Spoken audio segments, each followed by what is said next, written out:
One of the most important elements of a couple dynamic is their communication and their conflict style.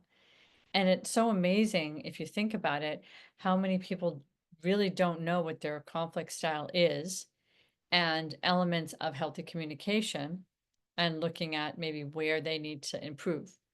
So in communication, there's three basic elements. One is expressing yourself. The other is a managing intense emotions and emotions during conflict. And the other is listening to your partner. Well, the easiest one is that I think I can address right now is listening to your partner. And to practice active listening is really, really important. So that means that when your partner's speaking to you, that to have them feel really heard, you actually repeat back what they say without your opinion. So they really feel heard. And if you can do that, that's the hugest part of communicating, right? Is actually listening accurately and helping your partner feel heard and understood.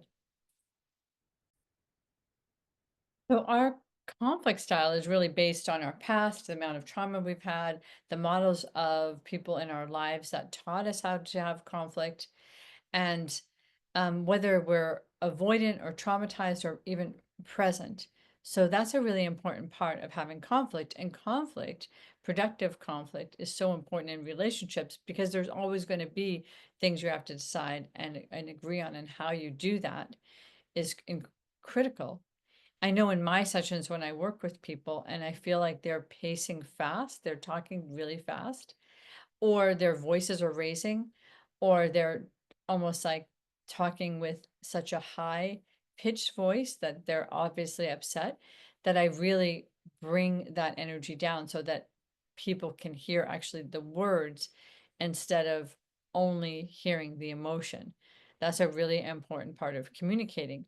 So if we look at your conflict style, one of the biggest conflict styles is avoidant, not wanting to have conflict, giving in, agreeing, accommodating is another part of this style.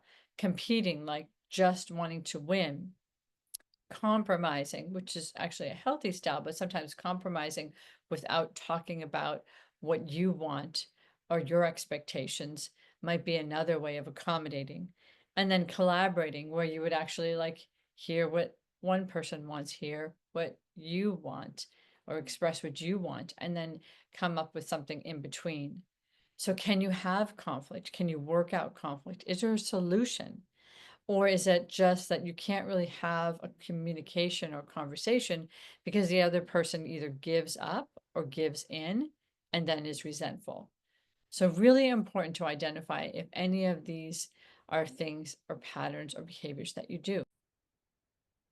So then we have destructive communication styles that are all also really important to notice within yourself, whether you constantly criticize, whether instead of listening, you defend yourself. If someone is saying, well, I felt really hurt when you did this, then you talk about just why you did that instead of acknowledging what was hard for them. Stonewall, like this conversation is over, my wall is up, and this is an aspect of avoidance, right? I do not want to deal with this. And contempt, sarcasm, eye rolling, not wanting to be in conversation, giving up, making fun of. So these are communication styles that stop communication, cannot have healthy communication with these styles showing up. So note in yourself or in your partner whether those exist. And then healthier patterns are using I statements instead of you, active listening, which we went through a little bit ago. Soft startups, like you pick the time of day to talk about the things that are difficult. And you start, I always call it the salesman sandwich, where you start with something positive, like, I really appreciated that you did dinner. And I just want to let you know I'm a little upset about XYZ. And I'm bringing this up to you because I feel like that we've had a really good evening, and that maybe we can just go through this with some understanding. I don't need much more than just an acknowledgement, and I'd like to get back on track. Taking breaks. So sometimes it's not a good time to talk about something, or you need to give that person a little bit of a chance to understand what it is that's bothering you.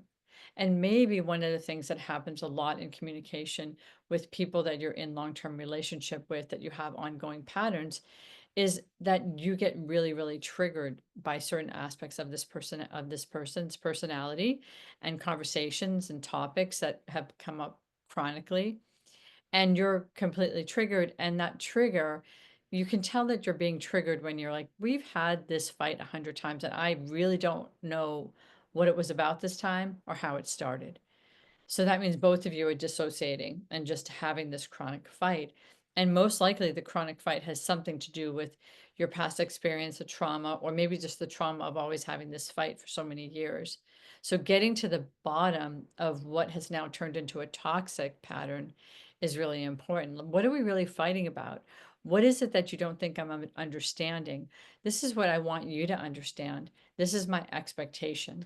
So all of those are ways are healthier ways to talk about this. So conflict and communication, so key. Take a minute to think about yours, things that you've done in your relationship that have been really successful, and things that you're like, that is still problematic.